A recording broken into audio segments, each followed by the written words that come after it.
रहमतुल्लाहि व बरकातुहू।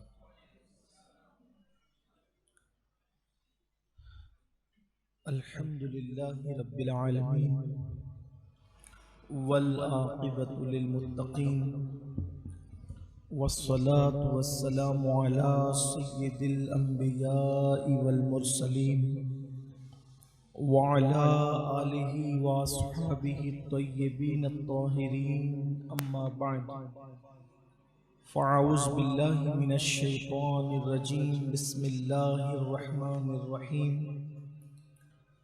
वश्कुरूली वला तकफुरून सदक़ल्लाहुल अज़ीम।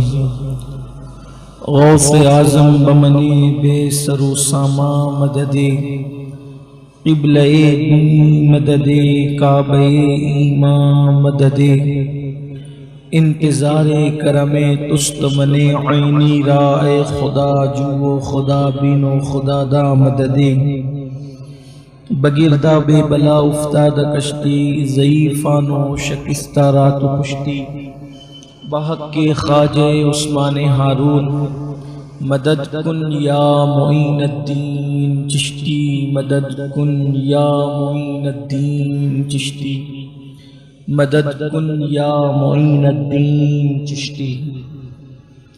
अस्सलातु वस्सलामु अलैका या रसूल अल्लाह अस्सलातु वस्सलामु अलैका या नबी अल्लाह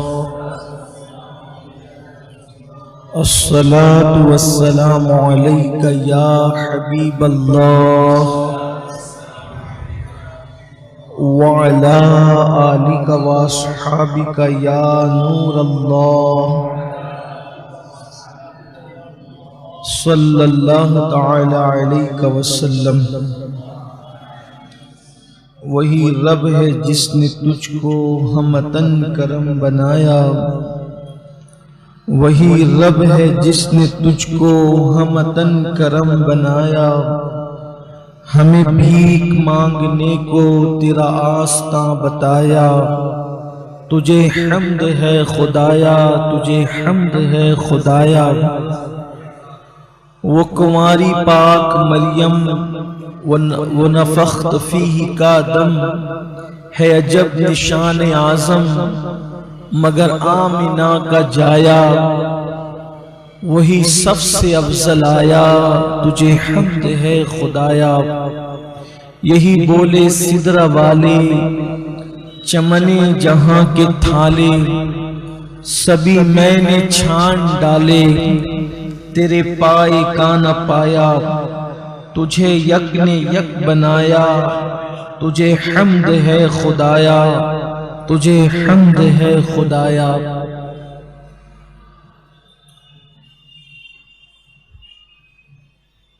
अरे ऐ खुदा के बंदो कोई मेरे दिल को ढूंढो, मेरे पास था अभी तो अभी क्या हुआ खुदाया।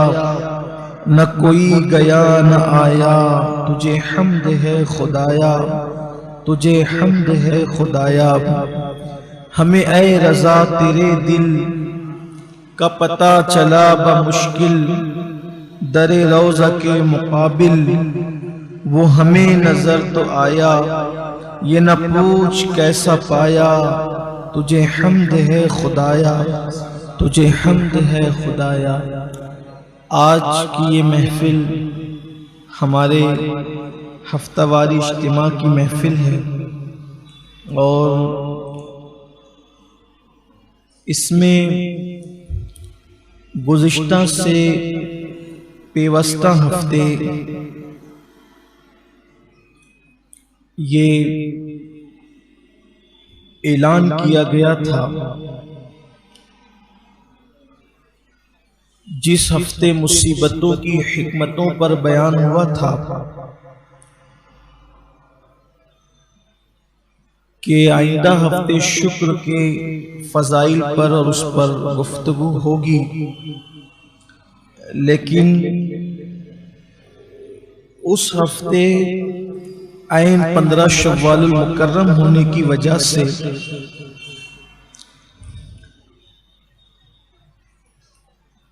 जंगे ओहद और शोदाए ओहद की कुर्बानियों के हवाले से कुछ बातें पेश की गई और आज उस उन्वान पर हम गुफ्तगू करने के लिए हाजिर हैं। शुक्र की बरकतें क्या है, शुक्र की फजीलत क्या है। देखिए, शुक्र जब इंसान को अल्लाह तबारक व तआला कोई नेमत दे तो अल्लाह का एहसान मानकर बंदा उस नेमत को अल्लाह की तरफ से मिन जानिबिल्लाह तसव्वुर करते हुए उसका शुक्र अदा करे कि तूने दिया। असल बात तो ये है कि हम अल्लाह की तरफ से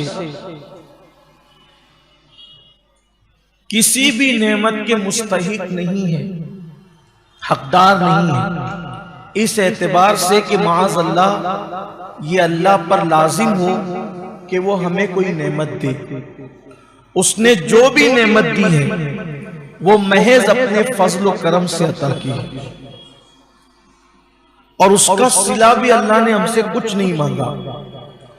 और अल्लाह तबारक व तआला की किसी भी नेमत, कोई एक नेमत को ले ले, उस एक नेमत को अगर हम शुमार करना चाहें, एक नेमत शुमार करना चाहें तो हम उसको शुमार नहीं कर सकते। आप सोचेंगे एक नेमत को कैसे शुमार नहीं कर सकते?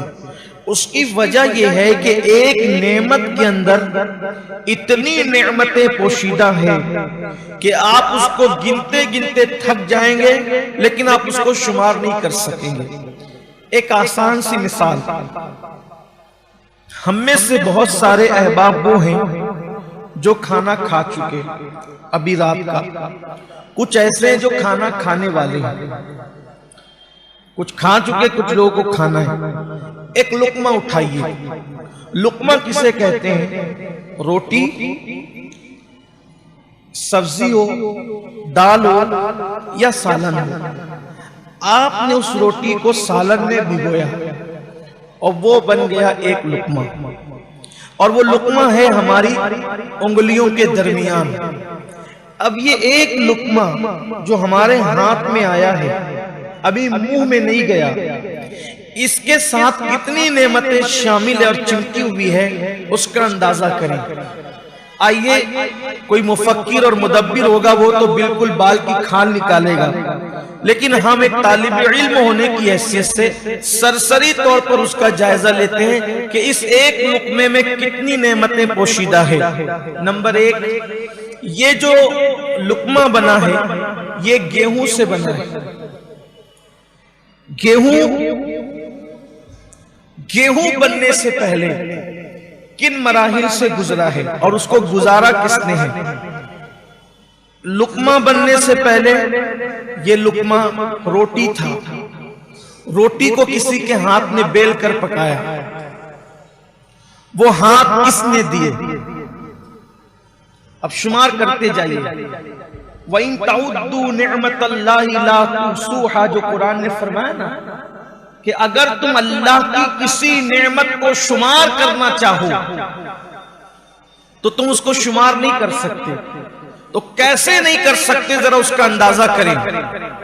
ये लुकमा हमारे हाथ में रोटी की शक्ल में आने से पहले, जब ये लुकमा नहीं था, सिर्फ रोटी था, किसी टोकरी में, किसी चंगेरी में पड़ा हुआ था, किसी बर्तन में रखा हुआ था, उसको बनाया किसी हाथ ने, वो हाथ अल्लाह के दिए से। दूसरी बात, रोटी बनने से पहले वो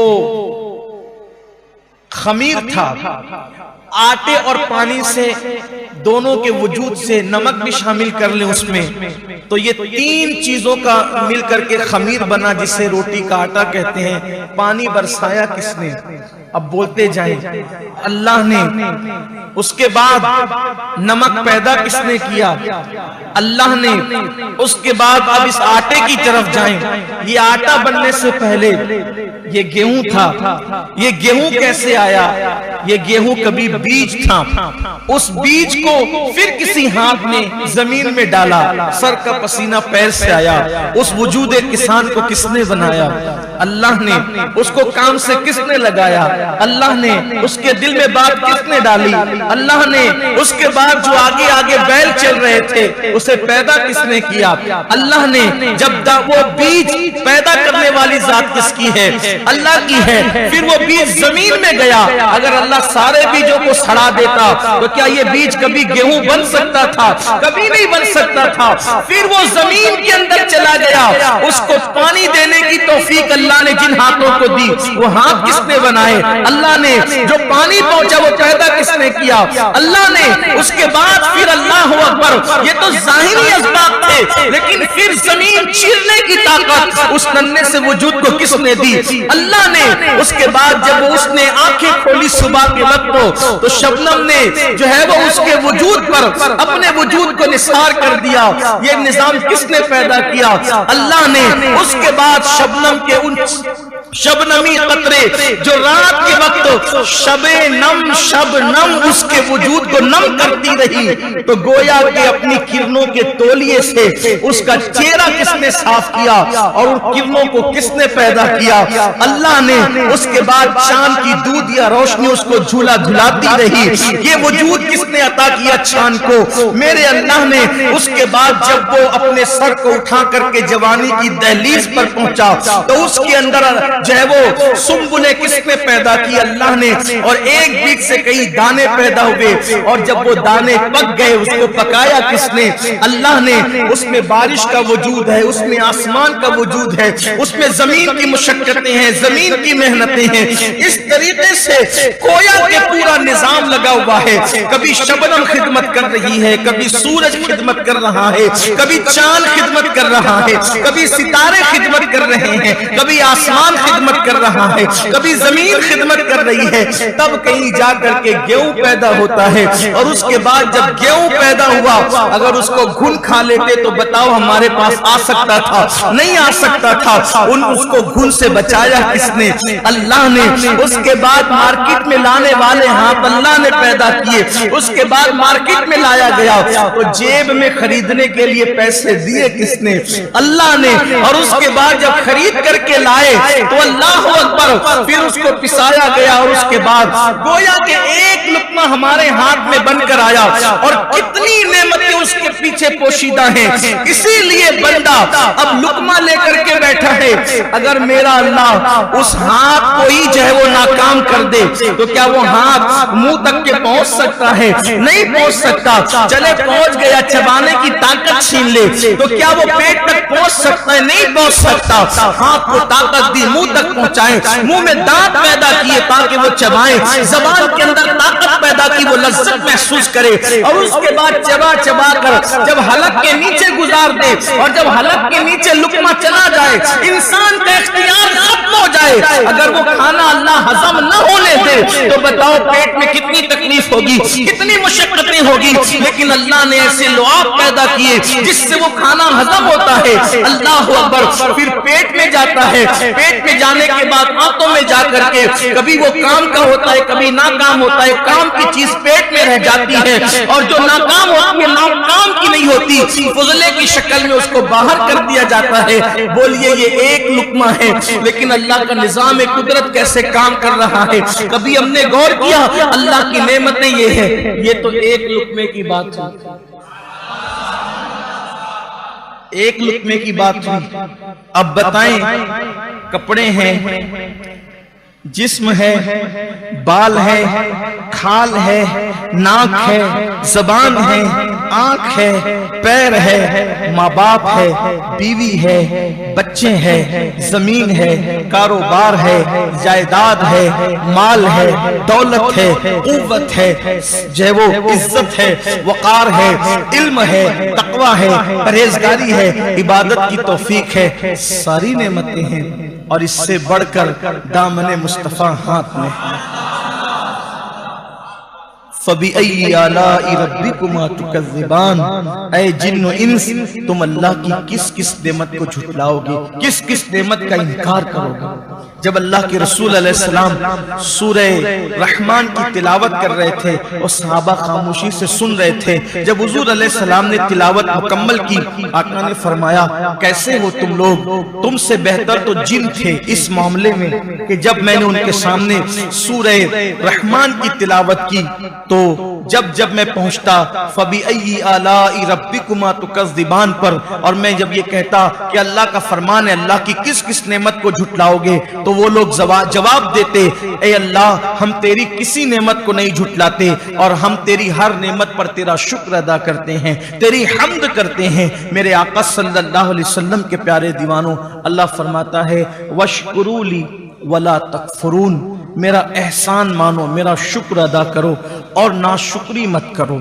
इसलिए कि ये तकफुरून जो है, हालांकि इसका लुग़वी माना होगा कि शुक्र करो और कुफ्र न करो।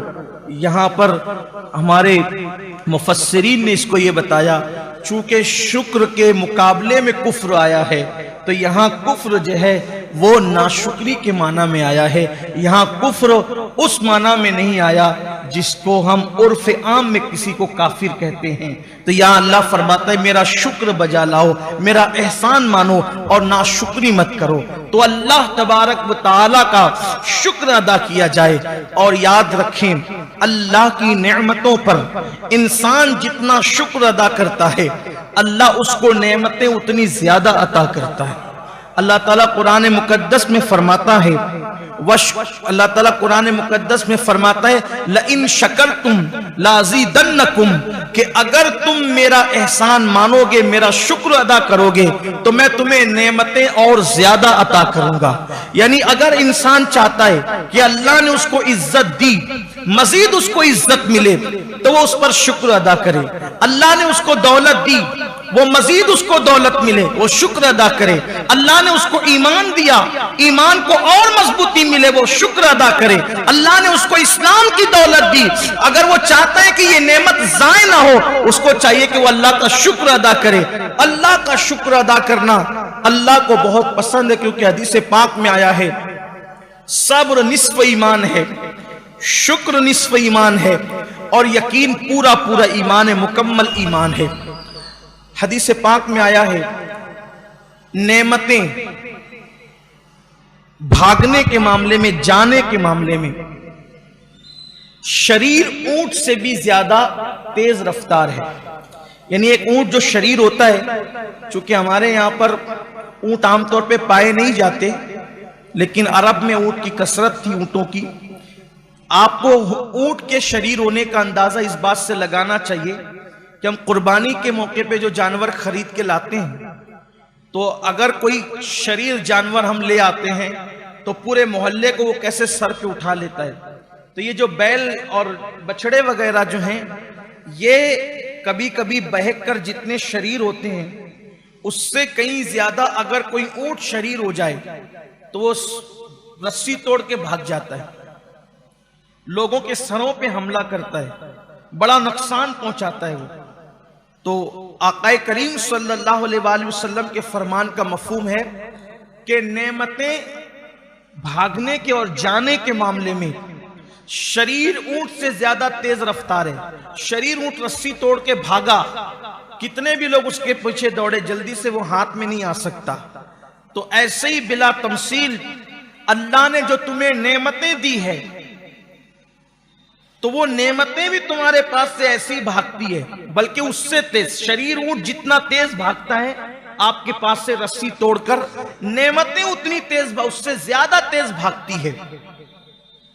तो सहाबे किराम ने अर्ज किया, या रसूल अल्लाह सल्लल्लाहु अलैहि वसल्लम, तो शरीर ऊंट को पकड़ने के लिए रस्सियां होती है, तो नेमतों को किन रस्सी से बांधा जाए कि वो भागे ना। उसकी शरह के साथ बयान कर रहा हूं कि वो तो भागे, उसको भागने से अगर बचाना है शरीर ऊंट को, तो उसके लिए अच्छी रस्सी से मजबूती से बांध दो, फिर वो भाग नहीं पाएगा। तो नेमतों के लिए भी तो कोई रस्सी होगी कि अगर हम उन नेमतों को उस रस्सी से बांध दें तो फिर वो नेमत जाएगी नहीं, भागेगी नहीं, उसको जवाल नहीं आएगा। इसलिए कि आपने देखा होगा कोई बहुत इज्जतदार होता है कि उसके बगैर लोगों के काम नहीं चलते, लोगों के मामलात नहीं हल होते, और एक वक्त आता है कि कोई उसको पूछने वाला नहीं रहता, उसकी इज्जत को जवाल आ जाता है।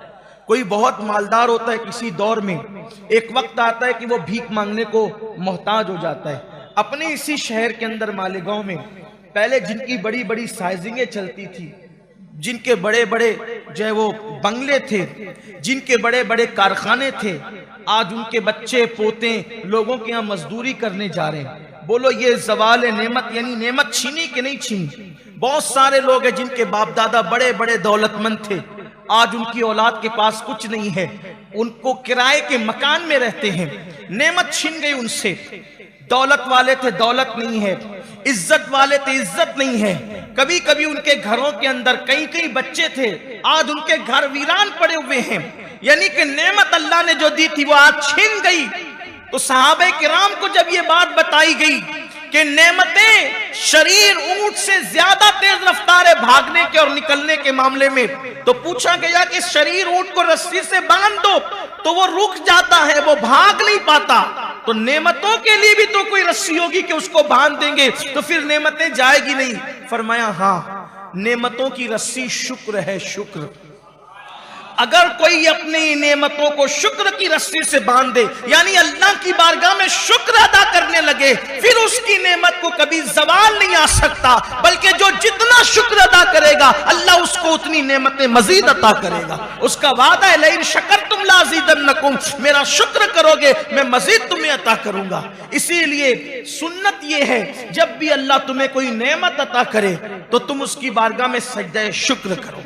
जो नेमत मिले अल्लाह की बारगाह में झुक जाओ, सजदा शुक्र अदा करो। और कामिल शुक्र अल्लाह की बारगाह में यह है कि अल्हम्दुलिल्लाह कहो जबान से, और दिल में यह तसव्वुर रखो कि यह एहसान मेरे अल्लाह की तरफ से है, उसका इनाम है। और अमली तौर पर वो जो नेमत है उसका मिसयूज मत करो। जैसे माल मिला, अल्हम्दुलिल्लाह, जबान का शुक्र, दिल से ये कि ये मेरा नहीं है, मेरी कमाई का, मेरी मेहनत का नतीजा नहीं है, बल्कि ये मेरे अल्लाह की अता है, दिल में ये ख्याल हो। और तीसरा, अब उस दौलत से हराम काम ना करो, इसलिए कि अल्लाह की नेमत से गुनाह करोगे, ये भी नाशुक्री है, अल्लाह ताला छीन लेगा नेमत को। जैसे अल्लाह किसी को दौलत दे तो वो जिना के अड्डों पे चला जाए, अल्लाह किसी को दौलत दे शराब के अड्डों पे चला जाए, अल्लाह किसी को दौलत दे सिनेमा हालों में चला जाए, अल्लाह किसी को दौलत दे अपने कामों, अपने माल को हराम काम में खर्च करे, ये नाशुक्री है। सिर्फ अल्हम्दुलिल्लाह कहने से काम नहीं चलेगा, जबान अल्हम्दुलिल्लाह रब्बिल आलमीन भी कहे, दिल में भी ये हो कि मेरे अल्लाह ने नेमत दी है, और अमल से भी जो है उसका मिसयूज ना हो। अल्लाह ने इज्जत दी, जबान पे अल्हम्दुलिल्लाह, दिल में ये कि मेरा नहीं उसकी अता है, मैं तो इज्जत के काबिल नहीं था, उसने अता किया। लेकिन फिर अमल से ये हो, अकड़े नहीं, मैं बहुत इज्जतदार हूं तो लोग मेरे आगे हाथ बांध के खड़े रहे, मेरे आगे सर झुका के खड़े रहे, जब तक मैं ना बैठूं कोई ना बैठे, ये सब चीजें नहीं होनी चाहिए। अमल से भी आजिजी, तवाज़ो, इनकिसारी हो, यानी जबान, दिल और अमल जब तक के तीनों सीधे सीधे न चले उस वक्त तक के शुक्र का मफहूम मुकम्मल नहीं होता। सिर्फ जबान से अल्हम्दुलिल्लाह कहने से काम नहीं चलता। और अगर किसी के दिल में भी है कि नेमत अल्लाह ने दी है, अमल भी नाफरमानी नहीं कर रहा है, गुनाह नहीं कर रहा है, और जबान अल्हम्दुलिल्लाह कह रही है, तो उसने पूरा पूरा शुक्र अदा किया। और जो अल्लाह की नेमतों पे शुक्र अदा करता है, अल्लाह ताला उससे नेमत को कभी जाय नहीं फरमाता। इसी तरह जब अल्लाह नेमत दे तो नेमत की इज्जत करो, खुद भी उसका एहतराम करो, उसकी कद्र करो। एक मर्तबा अल्लाह के रसूल सल्लल्लाहु अलैहि वसल्लम अपने काशाने अक़दस में तशरीफ लाए। काशाने नबूवत में अल्लाह के रसूल अलैहि सलाम तशरीफ लाए तो देखा कि हुजरे आयशा के अंदर एक रोटी का टुकड़ा जमीन पे गिरा हुआ है, रोटी का टुकड़ा जमीन पे गिरा हुआ है। अल्लाह के रसूल सल्लल्लाहु अलैहि वसल्लम ने रोटी को उठाई और उसको साफ किया, और साफ करके अल्लाह के रसूल अलैहि सलाम ने खा लिया, और उम्मुल मोमिनीन से फरमाया, आयशा ये रोटी अल्लाह की बहुत बड़ी नेमत है, इसकी इज्जत करो। एक मर्तबा ये रोटी अगर किसी से रूठ करके चली गई तो फिर दोबारा उसको अल्लाह ने वापस अता नहीं फरमाया। अल्लाह की नेमत की इज्जत करो। आज बहुत सारे मुसलमानों के मोहल्लों में आप जाकर के देखें, मुसलमानों की शादियों का जायजा लें, मुसलमानों की खाने पीने की महफिलों का जायजा लें, मुसलमानों की होटलों का जायजा लें। कहां तो कासिमे नेमत, कहां तो मालिके जन्नत, कहां तो रज़्ज़ाक़ मुतलक के महबूब अकबर, वो रज़्ज़ाक़ मुतलक जो खालिक व मालिक है, वाहदहू ला शरीक है, उसके महबूब अकबर सबसे बड़े महबूब रोटी का टुकड़ा जमीन पे देखकर अपनी प्यारी ज़ौजा से कहते हैं कि इसकी, ये अल्लाह की बड़ी नेमत है, इसकी इज्जत करो। एक बार जो इसकी, जब इसकी नाकदरी की जाती है, किसी से छीन ली गई, दोबारा नहीं दी गई। मुसलमानों के आंगन में तो कचरे की कुंडी पर आप खाना पड़ा हुआ देखेंगे, रोटियां पड़ी हुई देखेंगे। शर्म आती मुसलमानों के मोहल्ले में। और शादी के मौके पर तो गजब है, लोग ऐसे बैठते हैं खाने के लिए कि उनको लगना है 4 लुक़मे तो वो लेते हैं 10 लुक़मे, और शादी ही में आए हैं और उसके बाद छोड़ देते हैं।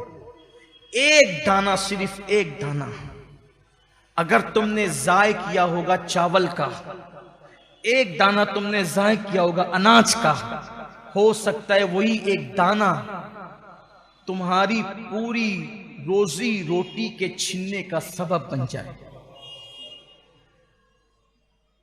खवातीन को इस पे तलकीन करें, बच्चों को तलकीन करें, अल्लाह की नेमत है, नाशुक्री मत करो, ऐसे खाना मत फेंको।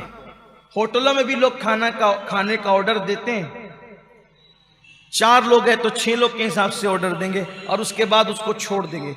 4 लुक़मे इधर से उठाए, बल्कि अब तो छोड़ देना फैशन है। पूरी प्लेट साफ करना, पूरा खाना खत्म करना, ये बैकवर्ड लोगों की पहचान बन गया है, रजील जलील लोगों की पहचान। प्लेट को साफ करना, गिरा हुआ लुकमा उठाकर खाना, ये जाहिल और अनपढ़ों की पहचान बन गया है। इन्ना लिल्लाहि व इन्ना इलैहि राजिऊन। और आज पानी पिएंगे तो बचाएंगे, चाय पिएंगे तो बचाएंगे, दूध पिएंगे तो बचाएंगे, कुछ खाएंगे तो बचाएंगे, कुछ छोड़ देना फैशन है। अगर नहीं छोड़ेंगे तो लोग भी कहते हैं कि यार कैसा, कौन आया था वो पूरा खा गया, पूरा पी गया। आपसे कहता हूं, मखलूक के पास इज्जत कमाने के लिए खालिक को नाराज मत करो। एक मर्तबा एक सहाबी खाना खा रहे थे और वो कोई मामूली सहाबी नहीं, हजरत सैयदना अबू मूसा अशअरी रदी अल्लाह तआला अन्हु, और इत्तेफाक से अजमियों की महफिल थी, किसी दरबार में आपको भेजा गया था, अजमियों की महफिल थी, आपके हाथ से लुकमा गिर गया और दूसरे सहाबी ने कहा ये अजमी लोग हैं, यहां उठा करके लुकमा खाना ऐब समझा जाता है। तो हजरत अबू मूसा अशअरी ने फरमाया, इन जाहिलों के लिए, इन अजमियों के लिए मैं अपने अल्लाह को नाराज नहीं कर सकता। ये जो सोचेंगे सोचेंगे, लेकिन मैं हुजूर की सुन्नत को तर्क नहीं कर सकता। उन्होंने लुकमा उठाया, उसको साफ किया और साफ करके खा लिया। बचाना उस वक्त सही है, आप किसी को बचा के दे दे, कोई और खाने वाला हो बेहतर है, कोई और पीने वाला हो बेहतर है, किसी और के काम आने वाला हो बेहतर है। लेकिन अगर आपको ये अंदेशा होता है कि अगर मैंने बचा दिया तो ये फेंक दिया जाएगा, जाय कर दिया जाएगा, उस वक्त आप पे लाजिम है कि आप कोशिश करें, अगर उससे आपके पेट का या आपकी जान का नुकसान नहीं है तो ऐसी सूरत में आप उसको न छोड़े, वरना वो जाय हो जाएगा। और याद रखिए, कभी कभी एक ही चावल के दाने में, एक ही छोटे से दाने में सारे के सारे अनाज की बरकत होती है। इस सिलसिले में हालांकि मेरा उन्वान ये नहीं, लेकिन बात याद आई है, नेमत की कद्र, नेमत की इज्जत। अल्लाह अकबर। हजरत सैयदना बाबा कुतुबुद्दीन बख्तियार काकी रहमतुल्लाहि ताला अलैह के पास एक अनार ला करके दिया गया। हुजूर ये अनार है, आपके हाथ में वो खूबसूरत अनार था। अनार जैसे ही आपने हाथ में लिया, हर खलीफा और मुरीद की ख्वाहिश थी हजरत के हाथ में ये अनार आया है, काश कि हजरत मुझे अता फरमा फरमा दें, अपने हाथों से हजरत ने अपने एक मुरीद को दिया, वो खलीफा भी थे, उनको दिया। उन्होंने अनार लेकर के खाया और खाने में उनसे ये बेहतियाती हो गई कि एक दाना जमीन पे गिर गया। उनके पास तो पूरा के पूरा अनार था। जिसके पास पूरा अनार हो उसके लिए एक दाने की अहमियत क्या हो सकती थी। एक दाना गिरा, तवज्जो न हुई, तसाहुली हो गई, गफलत हो गई। वो एक दाना जमीन पे गिरा था। वो मुरीद साहब खाते जा रहे थे अनार। दूसरे मुरीद और खलीफा जो उसी महफिल में मौजूद थे, उन्होंने देखा अनार का एक दाना गिरा, ये उठाते नहीं है। सोचा अल्लाह का रिस्क है और अल्लाह की नेमत का एहतराम हम पर लाजिम है। अगर इनसे गिर गया तसाहुली के अंदर तो मैं इसको जाय नहीं होने दे सकता। उन्होंने उठाया, उठा के मुंह में डाला। जैसे ही वो अनार का एक दाना पेट में गया, अल्लाह तबारक व तआला ने उस एक दाने की बरकत से उनके दिल को नूर से रोशन और मुनव्वर फरमा दिया और अल्लाह ने उस दाने की बरकत से हिजाबात उठा दिए। वो दाना गिरे हुए को उठाने वाले का नाम क्या था? उसी को दुनिया बाबा फरीदुद्दीन गंज शकर के नाम से जानती है। अल्लाह की नेमतों की नाकदरी न करो वरना नेमतें छीन जाएगी। इज्जत की नाकदरी करोगे छीन जाएगी। रोटी की नाकदरी करोगे छीन जाएगी। पानी की नाकदरी करोगे छीन जाएगी। अरे पानी तो हमारे यहाँ पंप से निकलता है, कुएं से निकलता है, बरसता है, जमीन से निकलता है। अल्लाह अकबर। पानी की नाकदरी मत करना, ये सब अल्लाह की नेमतें हैं। अल्लाह की नेमतों की कद्र करो। सिर्फ जबान से अल्हम्दुलिल्लाह ना कहो, सिर्फ दिल और अमल भी उसका एहतराम करे, उसकी ताजीम करे। और आपसे कहता हूं कि घर में खाना उतना ही लो, उतना ही घर में हो या शादी में हो या होटल में, जितना आप खा सके उसको ज़ाय मत करो। आज बहुत सारे मुसलमान रोटी रोजी को तरस रहे हैं। शायद उनका तरसना नेमत की नाकदरी की बुनियाद पर हो सकता है। आइए इसी तरीके से सेहत भी अल्लाह की बहुत बड़ी नेमत है। उसका शुक्र ये है कि अपने वजूद से अल्लाह तबारक व ताला की इबादत की जाए। और हुजूर अलैहिस्सलाम फरमाते हैं कि जिसको अल्लाह ने 4 चीजें दे दी, अल्लाह तबारक व ताला ने जिसको 4 चीजें दे दी, गोया अल्लाह तबारक व ताला ने उसको दुनिया की बहुत बड़ी नेमत और खैर कसीर अता फरमा दी। 4 चीजें जिसको मिल जाए अल्लाह ने उसको खैर कसीर, दुनिया की अजीम नेमत से नवाज दिया। नंबर 1, शुक्र करने वाली जबान। शुक्र करने वाली जबान, मुसीबत में सब्र करने का हौसला।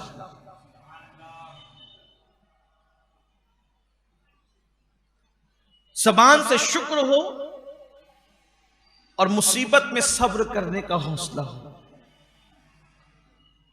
मौजूद रहे तो खुश कर दे, गैर मौजूद रहो तो आपकी इज्जत और बिस्तर की हिफाजत करने वाली बीवी।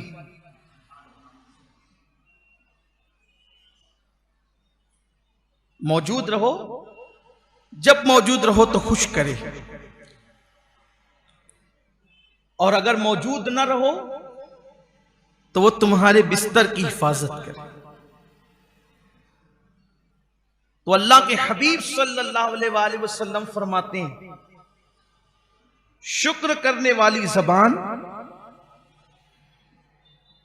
सब्र करने वाला हौसला, खुश करने वाली और इज्जत को तहफ्फुज देने वाली बीवी, और अल्लाह अगर बीमारियों के अंदर मुब्तला कर दे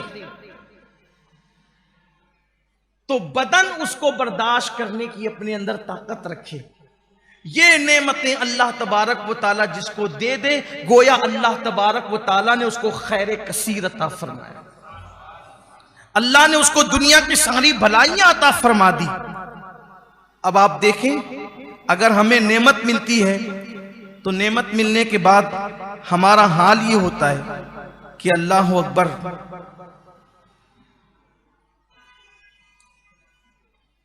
नेमतों के अंदर अल्लाह ही को भूल जाते। बेटा पैदा होगा तो पहले मिठाई तकसीम होगी, सजदा शुक्र करना ही भूल जाएंगे। शादी की तकरीब होगी तो ढोल ताशे बाजों में मसरूफ हो जाएंगे, जिसने खुशियां दी उसी को भूल जाएंगे। नेमत मिले तो शुक्र करो, और जो शुक्र करेगा, और याद रखिए एक खास बात, बहुत खास बात, पूरी तकरीर याद रहे ना याद रहे, कोई कितना भी बड़ा नेक हो जाए, कितना भी बड़ा कोई नेक हो जाए, कितना भी परहेजगार हो जाए, कोई गारंटी नहीं है कि अल्लाह ने जो नेमत दी है अल्लाह न छीने। अल्लाह ने जो गारंटी दी है अल्लाह उसको न छीने, इसकी कोई गारंटी नहीं, बल्कि इस हर वक्त तलवार लटक रही है कि जो नेमत है वो छीन सकती है। कुरान कहता है इन्नल्लाह ला युगय्यिरु मा बिकौमिन हत्ता युगय्यिरु मा बिअनफुसिहिम, कि अल्लाह तबारक व तआला उस वक्त तक किसी कौम से नेमत नहीं छीनता जब तक कि वो कौम खुद ऐसे हालात पैदा न करे कि उससे नेमत छीनी जाए। जब तक कि हम खुद अपने आप को नहीं बदलते, अल्लाह हालात हमारे लिए बदलता, नेमत नहीं छीनी जाती।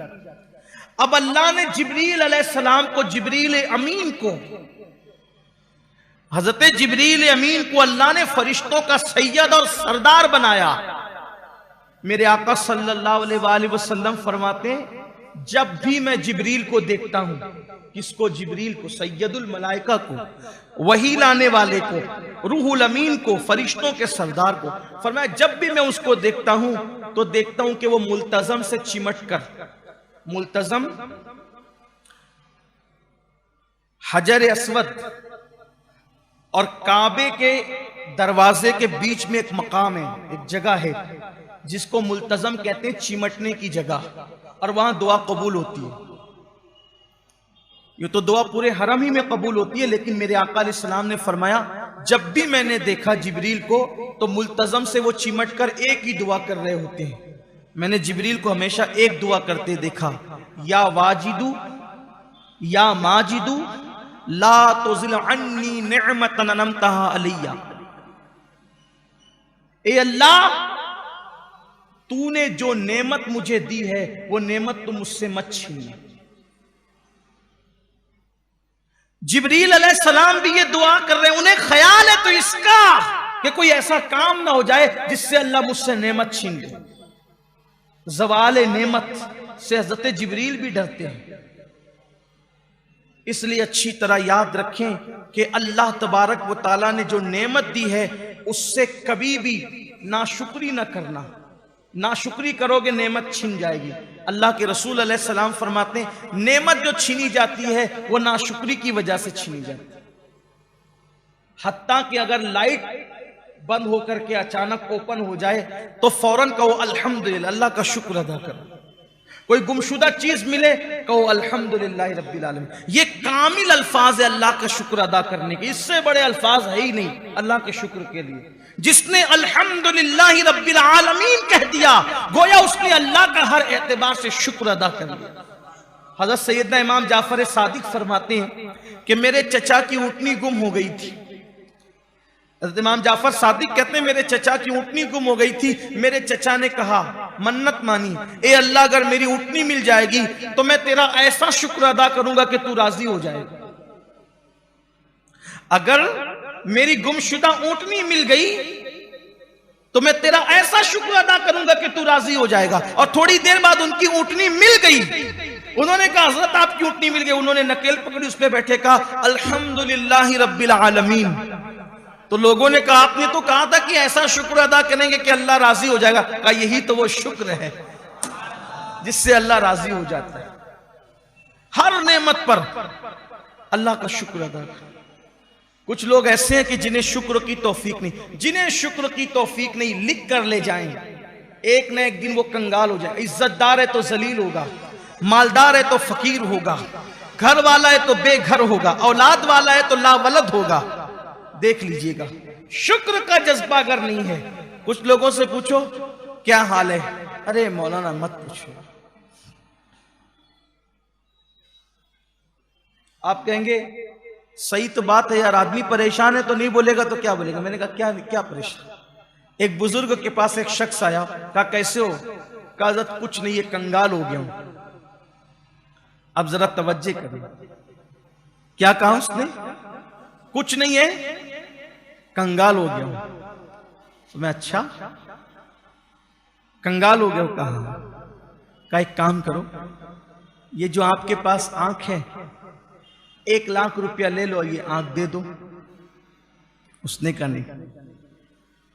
कहा 2 लाख ले लो, एक हाथ दे दो। इतने लाख ले लो, पैर दे दो। इतने लाख ले लो, ये दे दो। उसने कहा नहीं। कहा हैरत की बात है, करोड़ों रुपयों के मालिक होकर कहते हो कंगाल हो गया हूं। आप मुझे बताएं, आप मुझे बताएं तो सिर्फ रोजी रोटी का नहीं होना ये कंगाल होने की दलील नहीं है। ये जो हम एक सांस लेते हैं और फिर छोड़ते हैं, कभी सोचा अगर अल्लाह तबारक व तआला इस पर कोई फीस मुकर्रर कर देता, क्या क्या हाल होता? उसने तो फ्री में दिया ना, मुफ्त में दिया, कुछ लिया ही नहीं। अभी ऑक्सीजन का सब मामला चल रहा है। डॉक्टर 4 दिन ऑक्सीजन देता है। ये ऑक्सीजन क्या है? ये सांस ही तो हम जो लेते हैं वही तो है, और क्या है? ऑक्सीजन ली जाती है, हाइड्रोजन छोड़ी जाती है। यही तो हमें पढ़ाया गया बचपन से। ऐसे ही है ना जो बच्चे पढ़ते हैं, यही सही है कि नहीं? यही है ना, ऑक्सीजन लेते हैं और क्या छोड़ते हैं जी? हाँ, कार्बन डाइऑक्साइड छोड़ते हैं। जी हाँ जी, सही कहा आपने। थोड़ा थोड़ा कभी मैंने भी आपका इम्तिहान लेना है ना, ऐसे थोड़ी चलता है। मुझे भी पता चलना चाहिए, और जो इतने ढेर सारे सुने उनको ही मालूम होना चाहिए। यार जाहिल थोड़ी बैठते हैं। कुछ लोग ऐसे होते हैं, नहीं जी ये सुन्नियों के यहाँ सब जाहिल आते हैं। जरा देखो हमारे बच्चे कैसे जवाब देते हैं। तो हम क्या लेते हैं? बोले भाई कुछ और लेते हैं। क्या लेते हैं? फास्फोरस लेते, फिर ऑक्सीजन छोड़ते क्या है? हाइड्रोजन। क्या छोड़ते हैं? अच्छा, दरख्त इसका उलट करते हैं। अगर दरख्त भी ऐसा करने लगे तो क्या हो जाएगा? हबस होने लगेगी लोगों को। इसीलिए साइंसदानों का कहना यह है कि रात के वक्त दरख्त के नीचे ना बैठा जाए। क्यों? इसलिए कि दिन को वो ऑक्सीजन छोड़ते हैं, ऑक्सीजन दिन को, और रात को वो भी ऑक्सीजन लेने लगते हैं। तो अगर हम बैठेंगे तो वो भी ऑक्सीजन ले रहे हैं, हम भी ऑक्सीजन ले रहे हैं, तो वहां पर दम घुटने का एहसास हो सकता है, हबस की कैफियत हो सकती है। इसीलिए रात के वक्त दरख्तों के नीचे बैठने से साइंसदान मना करते हैं कि उनका अमल रात को, सही कह रहा हूं? बोलो भाई, सही कह रहा हूं? थोड़ा बहुत हमने भी पढ़ा है, बहुत ज्यादा लेकिन पढ़ा है। और जो पढ़ा है वो उसको, उस पढ़े हुए को भी, अब वो पढ़ा हुआ उन्हें में तकरीबन 20-25 साल का अरसा हो गया, लेकिन कुछ याद है अल्हम्दुलिल्लाह।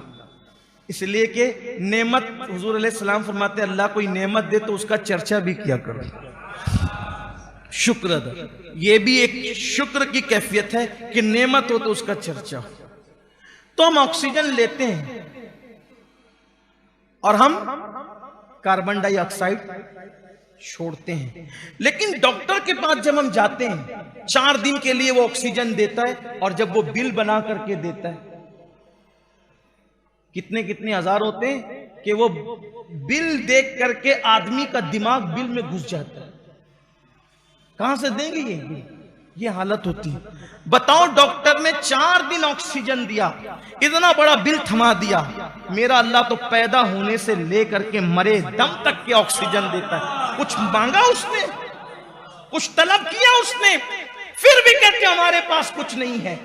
सारी नेमतें, ये आंख देखो, आंख, उसने आंखों की अगर पलकें ना बनाई होती तो इन आंखों का क्या हाल होता? जैसी धूल, गर्द, गुबार हमारी आंखों में जाना चाहते हैं, कुदरती तौर पर पलकें आपस में मिल जाती है, उसको बचा लेती है।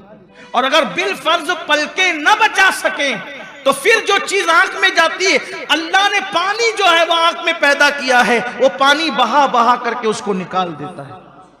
ये अल्लाह तबारक व तआला की सब नेमतें, उसका शुक्र अदा करो। और जो नेमत पे शुक्र अदा ना करे, अल्लाह उससे नेमतों को छीन लेगा। इसलिए नाशुक्री ना करो। अल्लाह फरमाता है वशकुरूली वला तकफुरून। तो अर्ज ये कर रहा था कि नेमत उससे जरूर छीनी जाएगी जो नाशुक्री करेगा। अपनी बात समेटते हुए अर्ज करूं, कुरान मुकद्दस में भी ये वाकया मौजूद है और हदीस पाक में भी ये वाकया मौजूद है, जिसको अपने अल्फाज के जामे में मैं पेश करना चाहता हूं। पूरा वाकया नहीं बताऊंगा, अपने मुराद के मुताबिक, उन्वान के मुताबिक से इशारा दूंगा। बनी इसराइल में एक शख्स था, उसका नाम था बलअम बाऊर। उसको बलअम इब्ने बाऊरा भी कहा गया है। इतना वो इल्म वाला, इतना तकवे वाला, इतना परहेज वाला, इतना मुत्तकी था कि हमारे बुजुर्गों ने अपनी किताबों में लिखा है कि अल्लाह तबारक व तआला ने उसको इस्म आज़म भी सिखाया था। इस्म आज़म उसको अता किया गया था।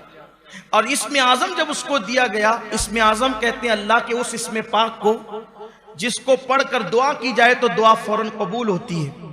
इस्म आज़म ही पढ़ करके फरिश्ते जमीन पर आते हैं और आसमान से जमीन पर आते हैं और जमीन से आसमान पर जाते हैं।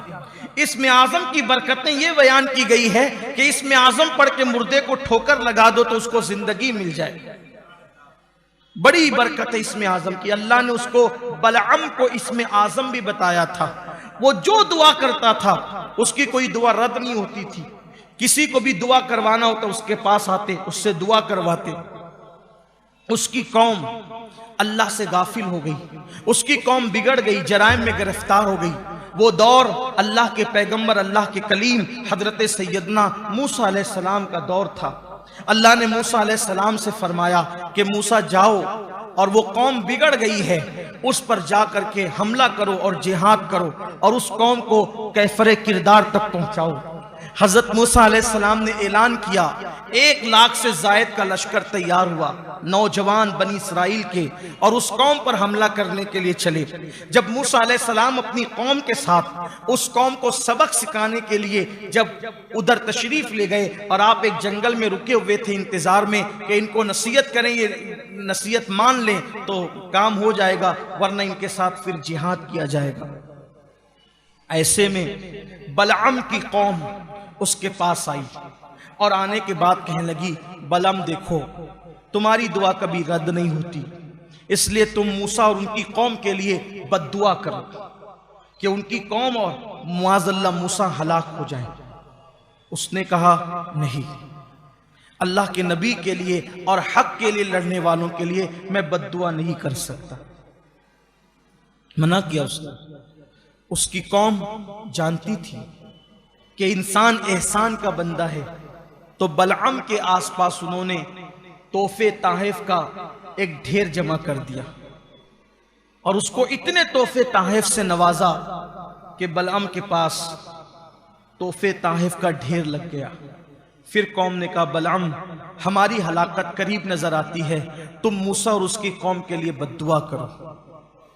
अब उसने इस्तिखारा किया, इस्तिखारे में मना आया, लेकिन चूंकि वो पैसे तोहफे ताहिफ कबूल कर चुका था तो वो बदबख्त अपनी सवारी पर बैठा और मूसा अलैहिस्सलाम और उनकी कौम के लिए बद्दुआ करने के लिए पैसों की लालच में आकर वो पहाड़ी की तरफ गया। रिवायतों में आता है कि जब वो अपनी सवारी पे बैठकर निकला तो जब वो उस पहाड़ी पे जा रहा था जहां खड़े रहकर उसने बद्दुआ करनी थी, तो उसकी सवारी बैठ जाती थी, आगे नहीं बढ़ती थी। और उधर जब वो दूसरा रुख करता तो उसकी सवारी चलने लगती थी। यानी सवारी भी नहीं चाहती थी कि अल्लाह के नबी और हक वालों के लिए बद्दुआ की जाए। बिल आखिर जब उसने देखा कि सवारी उसका साथ नहीं देती तो वो पैदल ही चला गया, कौम उसके साथ गई। उसने हाथ उठा दिया, हाथ उठाए और जब उसने बद्दुआ करना शुरू किया हजरत मूसा और उनकी कौम के लिए, तो जब जब वो मूसा अलैहिस्सलाम का नाम लेता, मूसा अलैहिस्सलाम की जगह उसका अपना नाम उसकी जबान पर आता। और जब मूसा अलैहिस्सलाम की कौम का नाम वो लेता तो कौम मूसा की बजाय उसकी अपनी कौम का नाम उसकी जबान पे आता। कौम कहती, क्या कर रहे हैं बलअम? वो कहता है, मैं मजबूर हूं, जब मूसा का नाम लेना चाहता हूं बद्दुआ के लिए तो मेरा नाम जबान पे आता है, और उसकी कौम का नाम लेना चाहता हूं तो तुम्हारा नाम आता है। वो रोने लगा। कुरान ने बयान किया उसकी जबान उसके सीने पे लटक गई। इसमें आजम बुजुर्गों ने लिखा कि वो भूल गया। अल्लाह ने फरमाया कुत्ते की तरह उसको कुत्ते की मिसाल दी गई। अल्लाह ने फरमाया उसकी जबान कुत्ते की तरह लटक गई सीने पर। इसमें आजम भूल गया, जलील हो गया, दुनिया भी तबाह होगी, आखिरत भी बर्बाद होगी। दुनिया भी तबाह और आखिरत भी बर्बाद। यही हमारे उन्वान का हिस्सा है। अब ध्यान से सुनना। एक ऐसा बंदा जिसको अल्लाह ने इसमें आजम सिखाया हो, एक ऐसा बंदा जिसकी दुआ कभी रद्द नहीं होती हो, एक ऐसा बंदा जो मशहूर हो, बड़े बड़े लोग उसके पास दुआएं करवाने के लिए आते हो, आखिरकार उसको जवाल क्यों आया? कुरान में उसका किस्सा, उसका वाकया बयान किया गया कि कुत्ते की तरह उसकी जबान लटक गई। हदीस पाक में अल्लाह के रसूल ने बयान फरमाया कुत्ते की तरह उसकी जबान लटक गई, सब छीन गया उसका। कहां तो वो इज्जतें थी कि लोग उससे दुआएं करवाने आते थे, और कहां वो जिल्लत की जहन्नम का कुत्ता बन गया, जहन्नम का ईंधन बन गया। मुफस्सिरीन फरमाते हैं उससे जो इतना बड़ा मनसब देकर उसको जलील किया गया, उसके पीछे एक ही वजह थी, ये कि अल्लाह ने उसको जो नेमतें दी थी उन नेमतों का उसने कभी शुक्र अदा नहीं किया था। बस उसके पास शुक्र वाली जबान नहीं थी, इसलिए अल्लाह ने उससे नेमत छीन ली। आज लोगों को बोलो कैसे हो, नहीं, हालात अच्छे नहीं, कुछ अच्छा नहीं, कारोबार अच्छा नहीं। अल्लाह के बंदो कम से कम अल्हम्दुलिल्लाह तो कह दिया करो, अल्हम्दुलिल्लाह रब्बिल आलमीन तो कह दिया करो। इसलिए कि अगर हालात अच्छे ना हुए, सेहत अच्छी ना हुई, कुछ अच्छा ना हुआ, फिर भी अगर बंदा अल्लाह का शुक्र अदा करे तो शुक्र की बरकत से अल्लाह उसके हालात को बेहतर बना देता है। इसलिए अपनी आदत बनाए हर हाल में अल्लाह का शुक्र अदा करें। शुक्र की बरकतें ये है। और कभी जब बड़ी नेमत मिला करे तो फौरन सजदे शुक्र अदा किया करो। जैसे कोई खुशी की खबर आ जाए, सजदे शुक्र, जमीन पे सर रखकर सजदे शुक्र, सुबहान रब्बियल आला की सदा बुलंद करने लगा। हज्जाज बिन यूसुफ जब मरा, बड़ा जालिम बादशाह था, बादशाह नहीं था बल्कि वो हाकिम था, बहुत जालिम हाकिम था हज्जाज बिन यूसुफ। सैकड़ों सहाबा को शहीद करने वाला ये बदबख्त, सैकड़ों ताबईन को शहीद करने वाला ये बदबख्त, काबे की दीवारों पर सहाबा की लाशों को लटकाने वाला ये बदबख्त। इमाम हसन बसरी रदी अल्लाह ताला इसके दौर में रूपोश हो गए थे, छुप गए थे, इसलिए कि इसके जुल्म से इतना खौफ था कि ये हर बुजुर्ग की बेहुरमती करता था। एक बार किसी ने आकर इत्तला दी हज्जाज मर गया, तो हजरत इमाम हसन बसरी ने फौरन सजदे शुक्र अदा किया, अल्लाह तूने कौम से बहुत बड़ी मुसीबत को टाल दी। यानी किसी की मौत पर भी इमाम हसन बसरी ने, जिससे दीन को खतरा था, उम्मत को खतरा था, उम्मत के नेक लोगों को खतरा था, सजदे शुक्र अदा किया। औलाद पैदा हो, मिठाई बाद में बांटो, पहले अल्लाह का शुक्र अदा करो। नेमत मिले पहले अल्लाह का शुक्र अदा करो, सेहत मिले अल्लाह का शुक्र अदा करो। और अल्लाह का शुक्र अदा करने का बेहतरीन तरीका है कि अल्हम्दुलिल्लाह रब्बिल आलमीन कहो। अल्लाह तबारक व तआला हम सबको शुक्र वाली ज़बान अता फरमाए, शुक्र की तौफीक अता फरमाए। अल्लाह ताला शुक्र की कैफियत में जिंदा रखें और शुक्र की कैफियत में अल्लाह मौत अता फरमाए। मगफिरत का एक आसान सा अमल बता देता हूँ।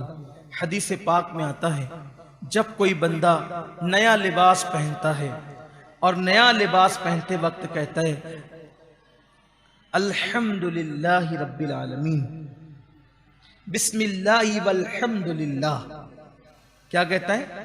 अल्हम्दुलिल्लाहि रब्बिल आलमीन, बिस्मिल्लाहि वल्हम्दुलिल्लाह। और ये कह करके जब वो कपड़ा पहनता है, कपड़ा उसके गर्दन तक या घुटनों तक आने से पहले पहले अल्लाह उसके सारे गुनाहों की मगफिरत फरमा देता, अल्लाह उसकी बख्शिश फरमा देता। ये शुक्र की बरकत है। लेकिन उसके आगे एक बात और भी है, वो जो नया कपड़ा उसने पहना ये दुआ पढ़कर, और पुराना कपड़ा वो किसी गरीब और मिस्कीन को दे दे, तो उसकी फजीलत में ये आता है कि अल्लाह इस नए कपड़ा पहनने की वजह से उसकी मगफिरत फरमा देगा, बख्श देगा। और पुराना कपड़ा जो किसी मिस्कीन को दिया है, अल्लाह उसके बदले में उस बंदे को जन्नत का लिबास अता फरमाएगा। कितना खूबसूरत है। मौलाए कायनात सैयदना अली करमल्लाहु ताला वजहुल करीम बैतुल खला से निकलते थे तो अपने पेट पे हाथ रख के कहते थे अल्हम्दुलिल्लाह रब्बिल आलमीन। आप उसको मजाक में ना लीजिएगा। जो बैतुल खला से फारिग होने के बाद अल्हम्दुलिल्लाह अल्लाह का शुक्र अदा करते हैं, उनका हाजमा कभी खराब नहीं होता। क्यों? लइन शकरतुम लाज़ीदन्नकुम। और हुजूर अलैहिस्सलाम ने तवातुर के साथ बैतुल खला से निकलने के बाद अल्लाह का शुक्र अदा किया, इसलिए कि ये बड़ी मुसीबत है। अगर आदमी का पेट जाम हो जाए, उसको हाजत ना हो, तो बड़ी मुसीबत है, मुश्किल। हुजूर अलैहिस्सलाम जब जब बैतुल खला से निकलते थे, हुजूर की क्या दुआ पढ़ते थे? गुफरानका। गुफरानका के मतलब हमारी मगफिरत फरमा, बख्श दे। तो बख्शने वाला है, तो मगफिरत करने वाला है। अच्छा, अल्लाह को ये क्यों कहा जाता तू मगफिरत करने वाला है? जितनी देर इंसान बैतुल खला में बैठा है, उतनी देर गोया कि वो अल्लाह के जिक्र से गाफिल है बज़ाहिर। तो उम्मत को तालीम दी जा रही है कि उतनी देर अगर गफलत में गुजरे तो उसके लिए भी माफी मांगो, तो बख्शने वाला है, माफ कर दे।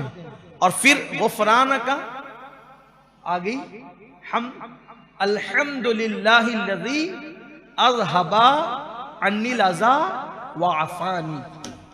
अल्लाह का शुक्र अदा किया कि तूने ये मुसीबत, ये मुश्किल हमसे दूर फरमाई। तो यहां भी शुक्र है। सोचो, जब गंदगी निकलने पर, गलाजत निकलने पे शुक्र कि बड़ी मुसीबत से तूने निजात दी, जब निकलने पर शुक्र अदा किया जा रहा है, हम तो खाते वक्त भी शुक्र भूल जाते हैं। बात मेरी मुकम्मल हो गई थी, लेकिन एक बात याद आई। ये आप सोचते होंगे कि ये मुंह में डालना और निकलना इतना अहम है। मैं कहता हूं बहुत है। मुंह में जाना गिज़ा का जितनी बड़ी नेमत है, फजलात का निकल जाना भी उससे कम नेमत नहीं है, वो भी बड़ी नेमत। इसीलिए दस्तरखान पे भी शुक्र है, अल्लाह का शुक्र अदा करो। और बैतुल खला के बाद भी शुक्र है कि निकल गई वो, वरना बड़ी मुसीबत है वो। उसके दिल से जाकर के पूछो, जिनके पेट की गंदगी नहीं निकल पाती, मर जाते हैं लोग, मौत भी हो जाती है। आप हमें उसका अंदाजा नहीं, लेकिन इससे आपको अंदाजा होगा। हारून रशीद बड़ा बादशाह गुजरा है, अब्बासी बादशाहों में से एक था, पढ़ा लिखा आदमी था। जब हारून रशीद हज को जाने लगा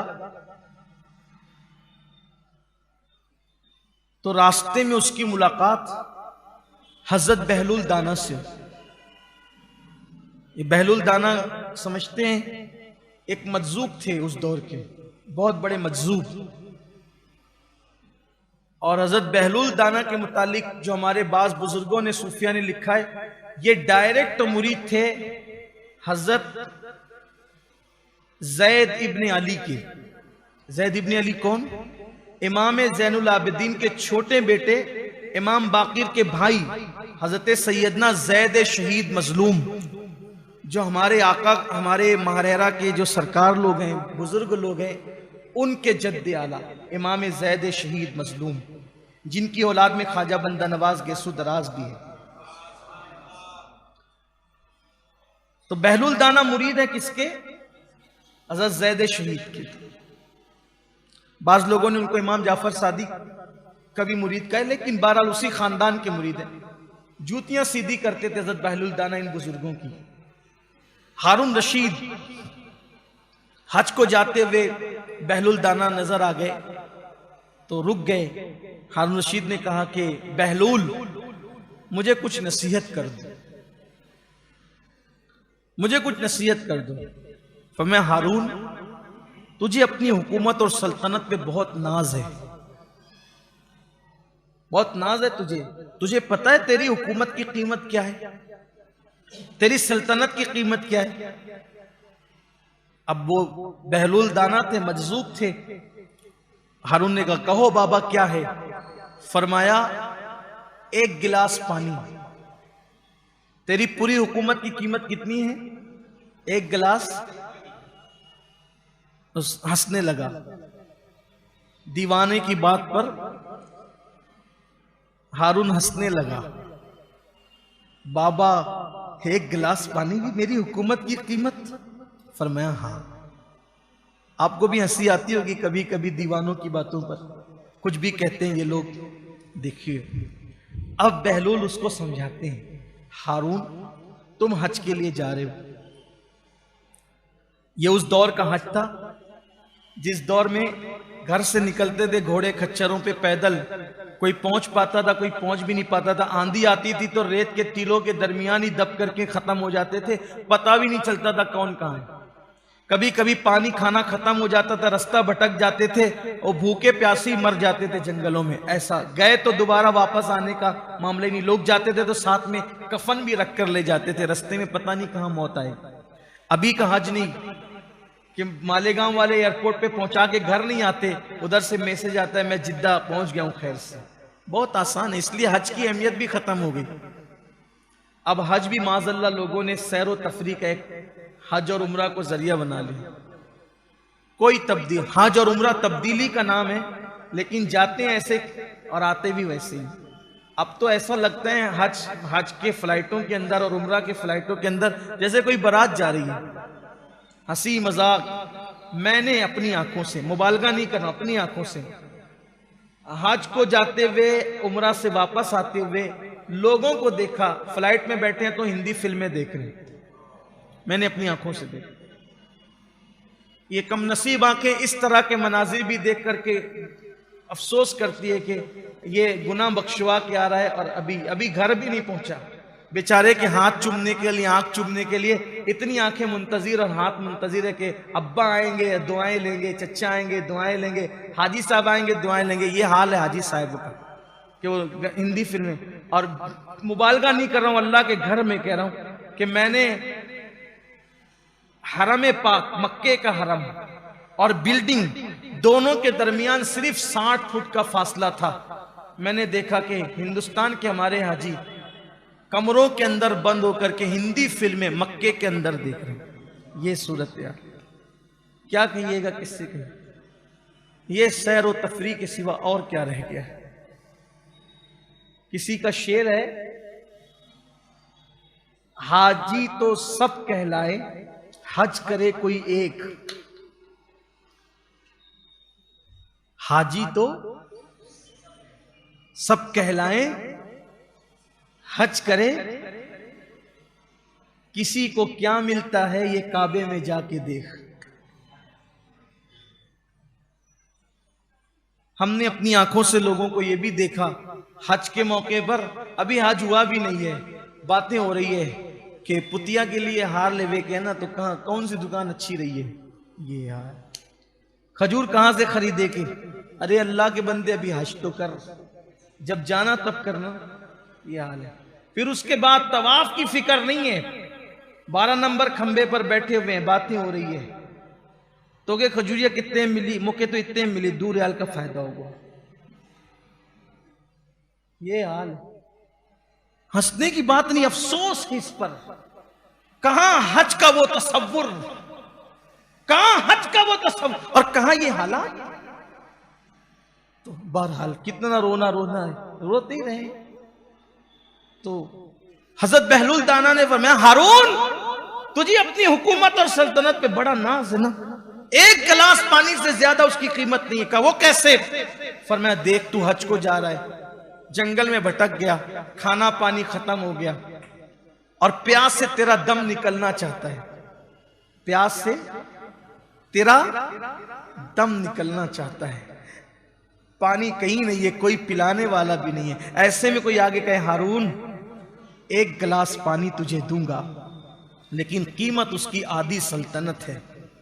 बोल एक गिलास पानी आधी सल्तनत देके खरीदेगा कि नहीं? कहा हजरत बिल्कुल दे दूंगा। कहा अब तूने वो ठंडा ठंडा पानी पी लिया, पेट में पानी गया, जोर से पेशाब लगी, पेशाब हो नहीं रही, निकल नहीं रही है पेशाब, कोशिश कर कर के तू थक गया। ऐसे में कोई हकीम आया, उसने कहा हारून ऐसा नुस्खा है, अगर खिला दूंगा तो तुझे अब भी पेशाब होगी, लेकिन ये पेशाब करवाने वाला नुस्खा देने के लिए आधी सल्तनत देनी होगी, बोल तू देगा कि नहीं देगा? कहा हजरत बिल्कुल दे दूंगा। कहा आधी सल्तनत तो पानी पीने के लिए दे दिया और आधी सल्तनत निकालने के लिए दे दिया, बता तेरी सल्तनत की हैसियत क्या है? इसलिए अल्लाह के बंदो, ये पेट से गंदगी का निकल जाना भी कोई मामूली नेमत नहीं है। इसलिए जब बाहर आया करो अल्लाह का शुक्र अदा किया करो। अल्लाह ताला हम सबको शुक्र की तौफीक अता फरमाए नेमतों पर। और आखिरी ये बात तो कह दूं जो जाने गुफ्तगू की, अरे नादान, सारी नेमतें जिसके सदक़े में मिली है वो नेमत उज़्मा मुस्तफ़ा जाने रहमत है। इसलिए सबका शुक्र अदा करने से पहले ये कहा करो, मौला तेरा शुक्र है कि तूने मोहम्मद अरबी जैसा हमें नबी अता फरमाया, आमिना के लाल का दामन मुझे अता फरमाया, वल्लाह इससे बड़ी कोई नेमत नहीं है। और एक बात आपसे कह दूं, अगर आप कहोगे अल्लाह तूने मुझे पानी पिलाया, खाने का शुक्र अदा होना बाकी रह जाएगा। आप कहोगे अल्लाह तूने मुझे खाना खिलाया, तेरा शुक्र है, तो नींद का शुक्र अदा करना बाकी रह जाएगा। ठीक इसी तरीके से आपने कहा अल्लाह तूने मुझे बेटे दिया, तो बेटी का शुक्राना अदा करना बाकी रह जाएगा। अल्लाह तूने मुझे बेटियां दी, बीवी का शुक्र अदा करना, कि बीवी मिलने पे शुक्र अदा करना बाकी रह जाएगा। इस पे शुक्र अदा करोगे, अल्लाह तूने बीवी दी, माँ बाप मिलने पे शुक्र अदा करना बाकी रह जाएगा। कोई ऐसा जामे तरीका तो हो कि एक शुक्र अदा करे और सब शुक्र अदा हो जाए।